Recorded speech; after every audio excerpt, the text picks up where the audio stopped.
Hello, everyone. Welcome to Wind Down Wednesdays. I'm your host, Paula Taylor, and this is episode 88. So, a couple of quick announcements before we start tonight. I've mentioned a couple times over the last few weeks that I have this intention to go back to talking more about awakening. We did a show on awakening, and then we kind of went, I would say, on a tangent, but whenever I look back and see these episodes, there's always like a specific arc to them. But it is my intention to get back to awakening. I've been having some really exciting experiences in my own awakening journey. And so I'm holding space to get back to that next week. I don't know if it's going to happen. I'm also holding space to pivot as needed, which is kind of how the last few weeks have gone. But there are some really interesting and exciting things that have been going on for me in my own spiritual journey that I do plan to share coming up maybe next week. So stick with me on that. And then my very first sound bath is here in Tucson. It's this Sunday at the BioTouch Center, which is in Midtown Tucson. And it's from 1 to 2:30. We're going to talk about what a sound bath is. We're going to go into some depth on that tonight. And I encourage you to stick with this because even if you're not here in Tucson, my plan is to offer these sound baths virtually in the future. There's a little bit of technical stuff I have to figure out in terms of making sure that the sound comes across in a pure way.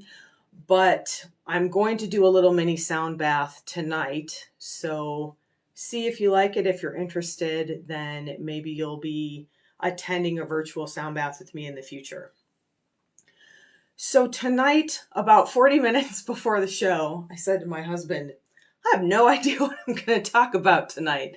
And I don't make notes anymore. We kind of talked about how I wanted to get away from that and to be a little bit more intuitive and spontaneous. But I usually have sort of like a list of things I kind of want to go through or like the arc. I have like an outline in my head of kind of where we're going. And tonight I was kind of like, I got nothing. And it's not that I have nothing. It was just like, there are so many things I could say that we could do like 4 hours on this. And we have done a whole show on the power of intentional sound in the past. So I recommend that you go back and watch that one if you want to jump more into that part of it. But what I decided to do is I want to talk a little bit about the power of sound. And so we're going to start with why sound, like what's the importance of sound? Why am I so into sound? And then from that, we're going to kind of like get into what is a sound bath? What is my definition of a sound bath? What is my intention with the sound bath that we're doing, the mini sound bath that we're doing tonight, and then the longer, more immersive sound bath that I'll be doing this week and hopefully more in the future. So let's start with the why is sound question. Why? Why is sound important? Why is sound powerful? Why am I so into sound? And I'm going to answer this. We've talked about this before, but stick with me because we're going to go to kind of different places with this. But one of the things I like to talk about in terms of sound is the physical effect of sound. So this is well studied scientifically. It is going to continue to be studied because we're learning more and more all the time just how powerful sound is physically. But the example I always like to use, just because it's from my own life, it's something that I understand well, is this idea of ultrasound.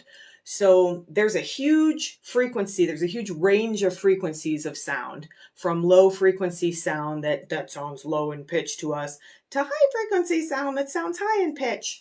And there's a limited amount of those frequencies that our human ear can hear. There are sounds that are lower than we can hear. There are sounds that are higher that we can hear. And absolutely, actually, through the course of our lives, that kind of shrinks a little bit. You may have seen those tests online, like if you can hear this tone, you're probably under 40 or whatever.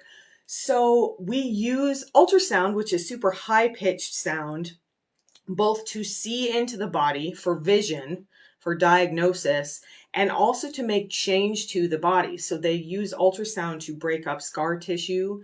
They use ultrasound to break up tumors in the body.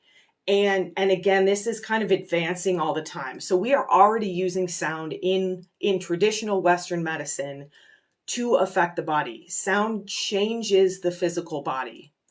So that's the first thing I want to say about the power of sound. And we're going to talk a little bit about the physical effect of sound, and then we're going to talk a little bit about the mental and emotional effect of sound. So sound actually has the power to change the physical body. And I think that's important. I think a lot of people don't think about it that way. And part of the reason we don't think about it that way is because we're so connected to and attached to music. So think about the power of music to change your mental and emotional state. You can be having a terrible day and you hear your favorite song and suddenly everything feels a little bit better. You feel a little bit lighter. There's an energetic change when you hear music that you respond to. There's a reason that we play music in massage treatment rooms, and it's because it helps people relax. And in fact, I just had this conversation with a new client yesterday. I said, I'm very particular about the music I play in my sessions because I use sound healing music. So that's the next thing we're going to talk about, kind of what's the difference between sound healing and music. And I'm so excited. I feel like I'm going fast and kind of like, I'm my card that I pulled this morning said ignite your passion, and that is where I'm at right now. I'm very passionate about this. So I don't want to get too excited and kind of get ahead of myself and like skip through some points. So sound has the power to physically change our body. And we talk all the time on this show about how energy permeates everything. Energy permeates the physical body and the emotional and mental body. So when we shift any one of those bodies, we make change in the others. If you make a big shift in your physical body, that can affect, for better or worse, how you feel, what your emotions are, and how your thoughts, the patterns of your thoughts. And vice versa. If you're having a really bad day, you might end up with a headache. Like there is a link that we talk about very frequently that's also pretty well scientifically established at this point between mind, body, and spirit. So what's the difference between music and sound healing? Or just music, and I mean music and sound, we don't want to get into that. I mean, the difference between music and sound is that essentially music is made to be pleasing, and maybe not all music, depending on, like if you like death metal or something, like I might not find that pleasing. I might find that loud and cacophonous, but you might find it pleasing. So it's very subjective. That's another thing that's interesting to note about music. So music is sort of putting sounds together in a way that is pleasing to the ear, or maybe specifically not pleasing. It is a creative art in which we use sound to kind of provoke emotions. We express our own emotions as composers, as artists, as people who write music, and then people who listen to that also have kind of an emotional experience of the music. So I think if you told anybody like, oh, music can completely change how you feel, like that's not a foreign concept to us. But there's a little bit of a leap between like music and sound. And then there's this bridge, this idea of that even music, we're talking about sound healing mostly tonight, and I'm using the word sound, but music is sound. So music can physically change your body. Music can change your physical body because it is sound. So what is sound healing? What do I talk about when people use the word sound healing? I just said a little bit earlier today, like, several years ago, if you'd said sound healing to someone, they would have been like, I don't know what you're talking about. And they're sound healers, the pioneers of sound healing. And using that terminology has kind of been around since like the 60s and 70s. And I would be remiss if I didn't mention Stephen Halpern, who is kind of my sound healing pioneer. There's a lot of different sound healing pioneers, but my mentor, Sherry Ford, introduced me to his music, and I still play almost exclusively his music in my sessions. Sometimes now I actually play my own because I did in the last couple of years. If you've been watching the show, I've made the leap from just using other people's sound healing to creating my own sound healing. And I'm not sure why it took me so long as a musician and a lover of sound to kind of make that leap. But I'm here now and I'm really into it, as you can tell. So the next thing I want to talk about is intention, because that is kind of the difference between, let's say, music and sound healing. So music is the intention behind most music is just to be enjoyed, for it to be pleasurable, for it to kind of accompany you in your life. And that's a powerful intention. But when you make music or when you use sound with the intention to heal, it completely kind of transforms that experience. And I want to mention here, and I always say this every time whenever I say something about quantum physics, I am not a physicist. I'm not a scientist. I am just kind of passing along my limited understanding that applies to kind of what I'm talking about in this moment. But there's examples in quantum physics of this idea that the outcome of an experiment is changed by the intention of the observer. And what does that mean? So to me, what that means, and kind of, in this sort of healing community, the idea that's been adopted from this is that your intention creates your reality. And we've talked about that before. Sometimes you're creating your reality unintentionally because your subconscious or your ego mind is kind of creating your reality. So when you can get really present with an intention, that intention actually changes what happens. So when we use sound, which we know can physically change the body, with the intention of bringing healing, of bringing relaxation, of bringing ease, of bringing harmony, as I like to say. So when we use sound with the intention of bringing these expansive changes to our mind, body, and spirit, we can have huge shifts. And sometimes we sort of, like, I was thinking about this earlier, and I was thinking about, like, what am I going to mention when we get into the sound bath? Like, what can you expect from a sound bath? What can you expect from a shift? And sometimes the shift you have in an experience of sound, of intentional sound, is simply, I'm going to use the word simply, but simple does not mean easy. It does not mean small.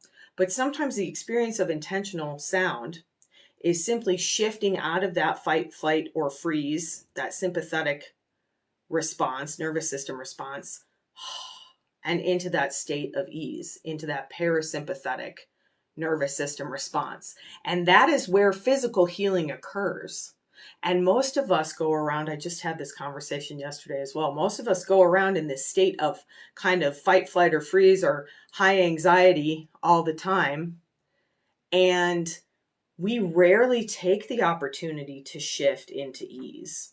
And we're starting to maybe do that more. That is why meditation, you hear so much more about meditation and yoga and mindfulness. And I say this all the time, and I'm never going to stop saying this, but one of the things I love the most about sound or sound healing, intentional sound for healing, is that you don't have to be in a special state to receive that. You could be completely freaked out. And if I'm telling you, like, let's meditate together, or even like take a deep breath, sometimes you can't get there. But if I put my hand on your body and I start to transmit sound through, let's say, my voice, or I start playing singing bowls or whatever, I use sound in an intentional way, somewhere in your body, that sound goes in and it starts to change your vibration, whether you're participating in it or not. You could just be like in a full-on, panic attack. I mean, I use sound now in my massages. In the last 4 massages I've done, that's something I was hesitant to do because it's like, oh, you're here for massage, maybe not energy work. But if I put my hand on a muscle that won't respond physically to me, and then I maybe do some energy work, I do some Reiki or I do some BioTouch, and it still won't respond, sometimes all I have to do is make a little sound and that energy releases. That is how powerful sound is. It is extremely effective at helping the body make these shifts. And when the body makes the shift, when the energy makes the shift, then the emotions and the mental state kind of follow. So if you come in to your massage and you're completely tight and none of your muscles will relax and nothing I am doing works, and I start toning, I have seen this multiple times now. I mean, this is why people do sound healing. All of a sudden, all of that energetic holding starts to release. And I think it is because we have such a powerful relationship with sound already. We're used to hearing music. We're used to using music to kind of bring that relaxation response. I got a little bit off on a tangent there, but that's okay. So I think that covers, again, we could go on for hours about this, and maybe someday I'll do like a sound series where we sort of really delve into some of that stuff.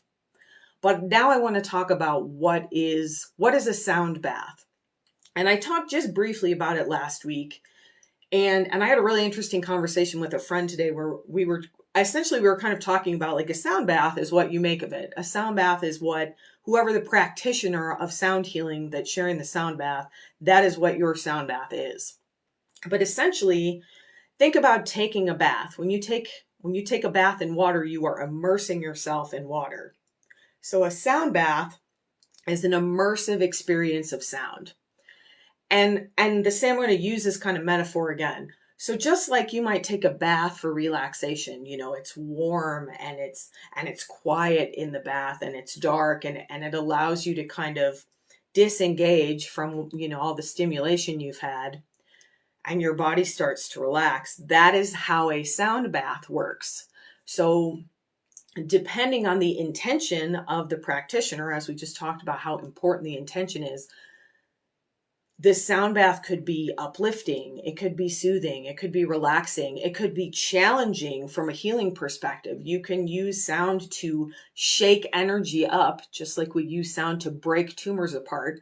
So, you might come to a sound practitioner and say, I feel like I've got this kind of knot and it won't go away. And so that sound might actually kind of feel a little bit challenging in those terms. So the experience of a sound bath, first of all, is completely individual. I could have 10 people at my sound bath and every single one of them is going to have a little bit of a different experience. But it also depends heavily on the intention of the practitioner. And one of the conversations I was having with my friend today was like, typically, if you're familiar with the sound bath, a lot of times you will see people kind of surrounded by instruments. They might have like a whole set of crystal bowls and a whole set of Tibetan bowls, or they're completely surrounded by crystal bowls, or they have a gong, or they have shakers and other percussion. They have drums. It doesn't really matter how the sound is made. The experience of the sound is what's important. And that is, I mentioned, that's what was holding me back, because my sound is made vocally. 90% of my sound is made vocally. Even in a session, I use my bowls sometimes, but I will put my hand on someone and make a sound to move the energy or to kind of encourage the muscle or something to relax. And that's still a sound bath. Sound is sound. Intentional sound is intentional sound. So in terms of my sound bath, we're going to do a little mini version tonight, and then I'm going to be offering these kind of longer, more immersive versions. I have an intention for the whole, and then in a interactive, we're not in an interactive situation tonight, but in an interactive situation, whether that was virtual or in person, I also hold space for each individual, and my intention is to send a little bit of sound to each person there that is intuitively tailored to whatever that person needs. And that is why the sounds I make are, someone said to me the other day, some of the sounds you make are really weird. And I was like, yep. And again, we're trained to think about sound from a musical perspective. So if I make a sound that's like,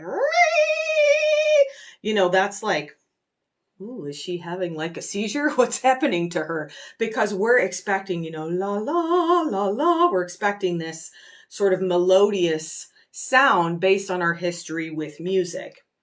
But sound used to heal is exactly that. So sometimes I make really weird, deep kind of sounds. Sometimes I make weird, vibrating, high sounds. A lot of times you will hear that kind of melodious, that heart song sound through all of the toning that I have done in this over a year now of Wind Down Wednesdays that I've been toning, is essentially like a little tiny mini sound bath. It's intentional sound made to accomplish whatever the intention is. And my intention a lot of times is just for the highest good.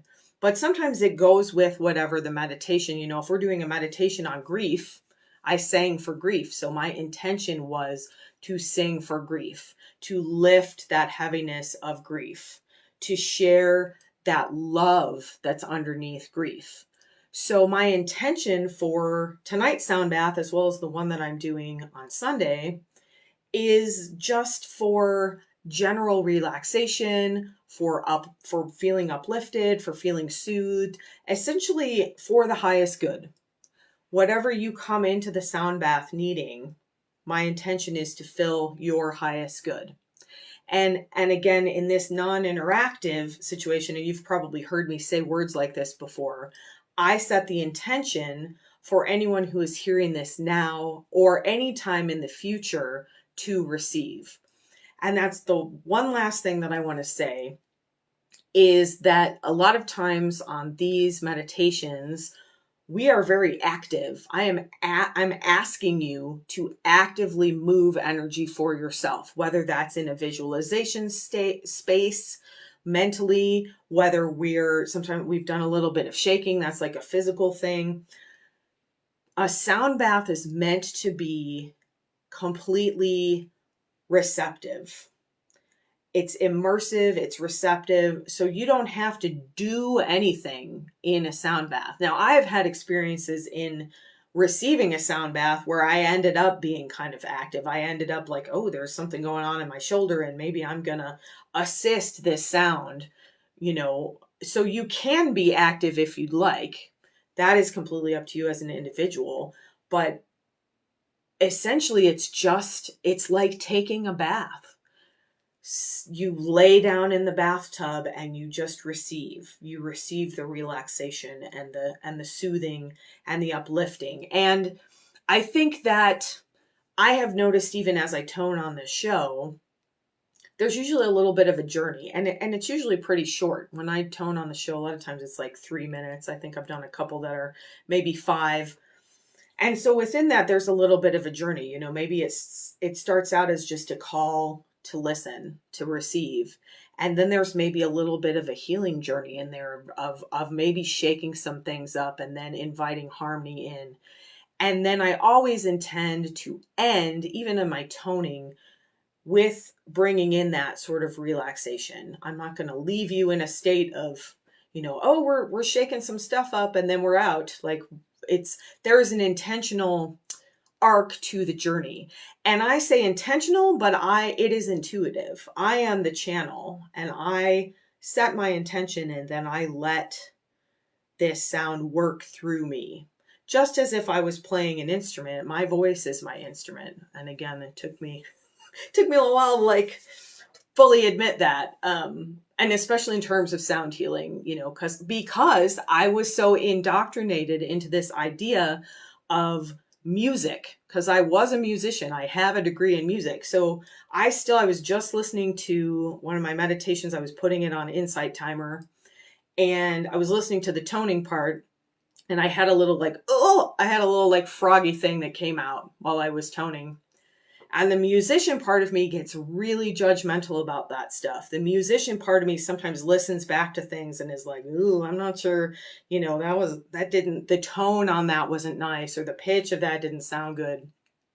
And I have to keep pushing that aside over and over again and letting that go, because sound healing is not about aesthetics. I've said that many, many times as well. Sound healing is just about letting the sound come through, from my perspective, freely sharing the sound so that it can be received, so that that shift can happen. Whether that's a shift from that fight, flight, or freeze into ease response, whether it's a healing shift, whether there's some energy that you release, something that's no longer serving you, whether it fuels your energy. Maybe you were feeling a little bit kind of low energy and you're fueled. That is my intention for the sound bath and for the mini sound bath that we're going to do tonight. I feel like I just ran a sprint. I was like getting really excited and trying to get all this stuff in and trying to leave enough time because I do want to spend some time. So let's talk about tonight's meditation because we were still on a meditation show. And even in the sound baths that I offer in the future, there will be a meditative component. And I was talking to my friend today and she was talking about, oh, I think if you facilitated some breath work in the middle of a sound healing, that would be amazing. Like if you went to somebody and like with permission, of course, like, put your hand on their chest or on their back and guided them to take some deep breaths. So, again, this experience is really what we make of it. Like we are co-creating this, especially if you're in the room physically with me and I am intuiting what the people, or in this situation, the people watching this now and in the future, I am intuiting what we need, what we are co-creating together. So I will be playing some bowls both tonight and on Sunday. I've got 3 Tibetan bowls here, and then I've got a little chime. And then within that, I'm going to be weaving some vocal toning. It's been really windy here today and my throat's a little tight. So I'm holding space for that to go where it goes. And I set the intention to release my own judgments about the sounds that come out of me.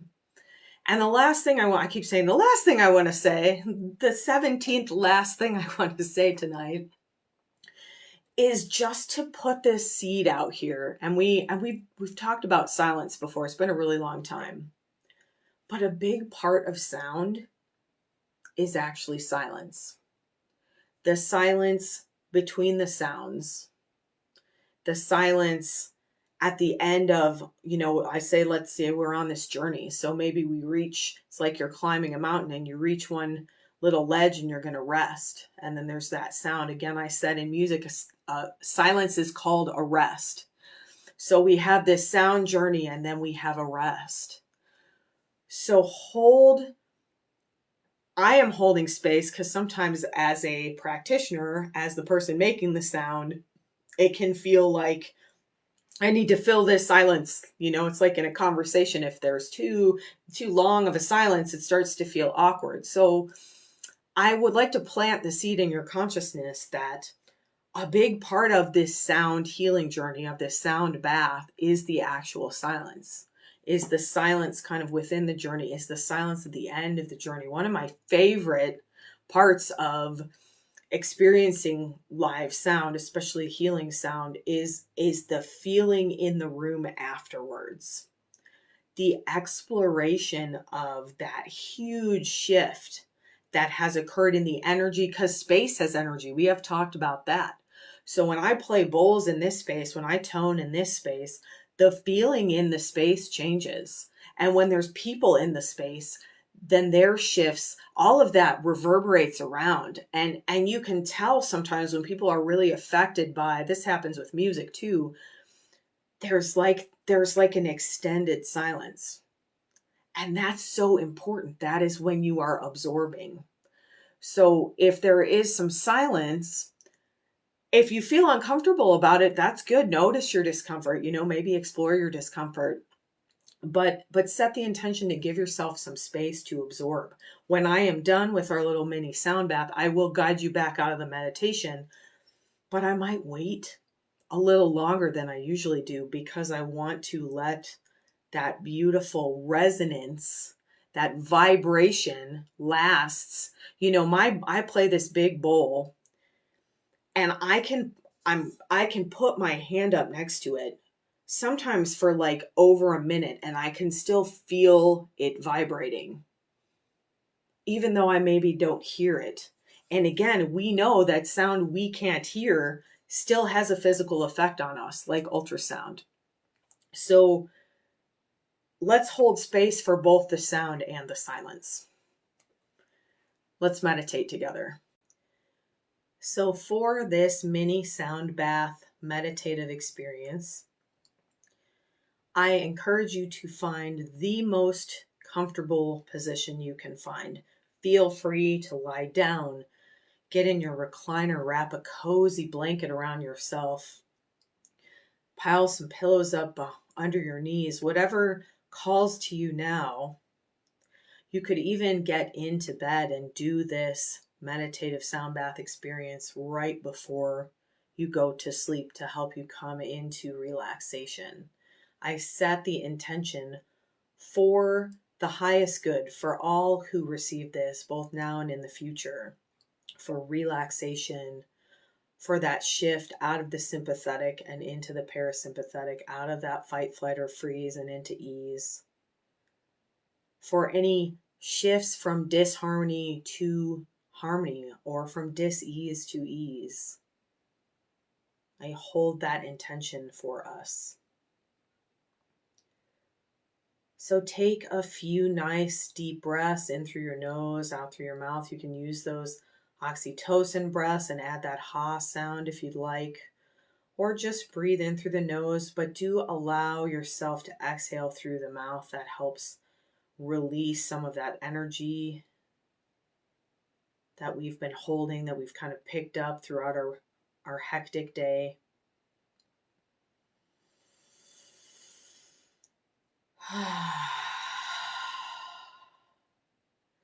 Let that journey into relaxation start with those deep breaths.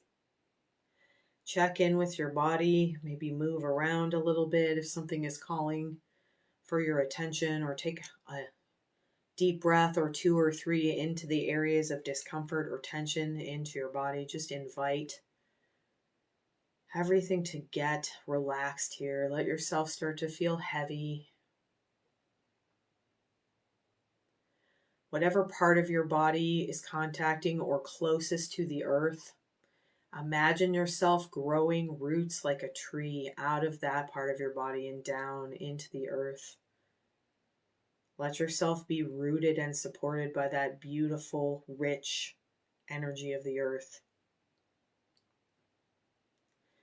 And then as you're ready, you can allow that crown chakra, the top of your head, to open and invite in that beautiful, divine light of unconditional love. Let it flow in through your head and your neck, through your arms and hands, into your torso, down into your belly. Let it flow into your hips and your pelvis, down into each leg, into your knees. Allow that beautiful light to flow down your lower legs into your ankles and feet. And then let that rich connection of the earth come up through the feet and the legs, into the hips and pelvis. Let that beautiful energy meet in your torso, that light, golden, unconditional love, that rich, dark earth energy. Feel yourself relax and open and allow yourself to receive. Let go of anything that happened earlier today, of anything that's happening later this evening or tomorrow. Let yourself come fully into the present moment to receive this mini sound bath.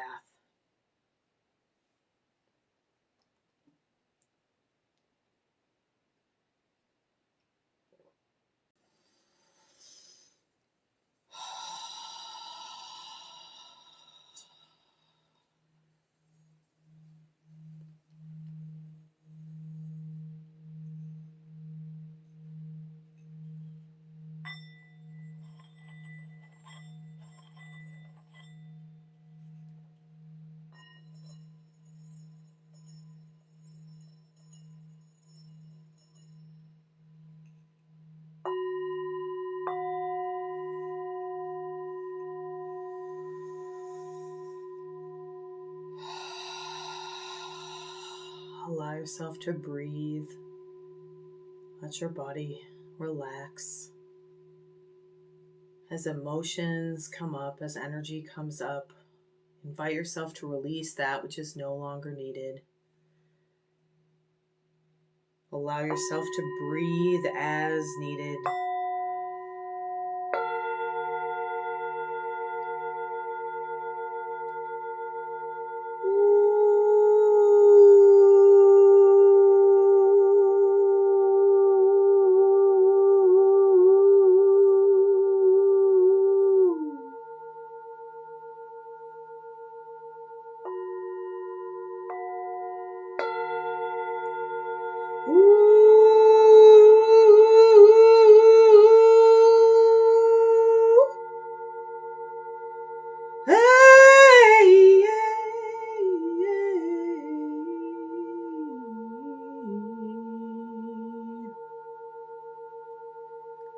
Hashtag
hey, hey, yo. Hey, yo.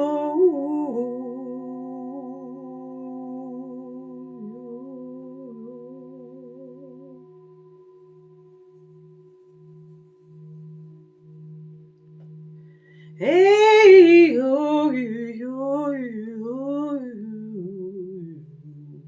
oh, yo, yo,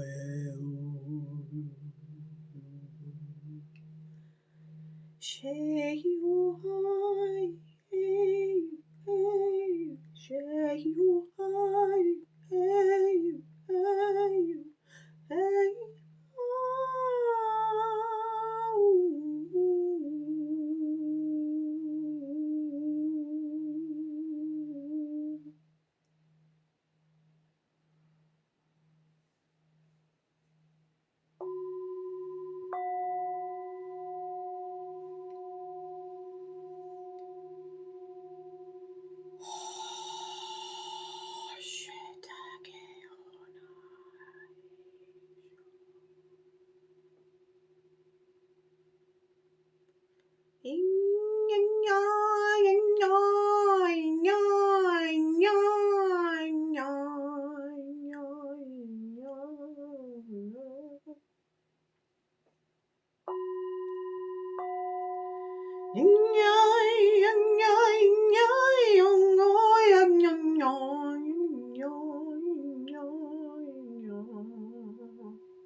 Allow yourself to continue to receive the reverberations of this sound for your highest good throughout the rest of this evening and this week.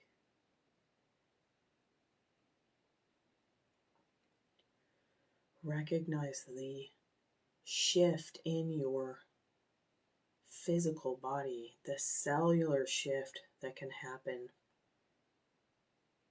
by receiving this intentional sound, and allow yourself to receive that.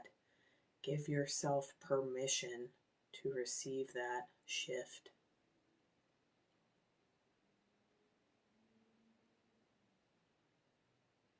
Allow your heart to open to this loving reverberation of sound.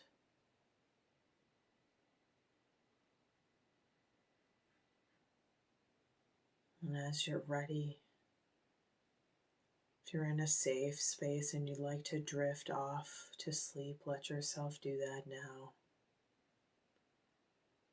Bringing this relaxation, this shift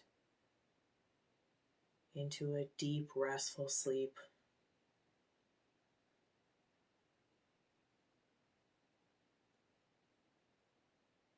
If you'd like to come back out into your conscious mind, into the rest of your day or evening, very, very very slowly and reverently bring your awareness back into the room, into your body. Perhaps you traveled out to experience that sound. Come back into your body now. Physically move your fingers, maybe rotate your wrists, move your feet and toes, move your head and neck around. Shrug your shoulders a few times, just very slowly and reverently coming back into your body. And as you're ready, affirm with me out loud, I am fully present in my body. I am fully present in my body, and I receive the gift of sound. I am fully present in my body, and I allow myself to shift from this gift of sound.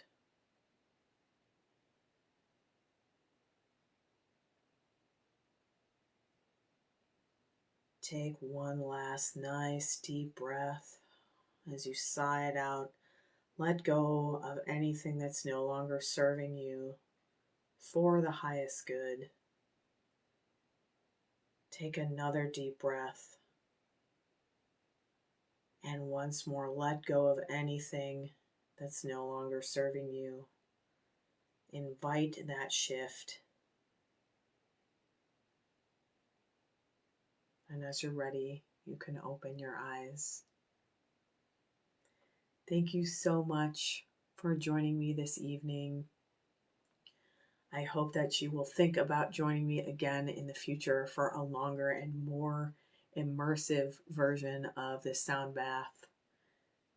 Have a beautiful rest of your evening and a restful rest of your week. And I will see you next week for Wind Down Wednesday.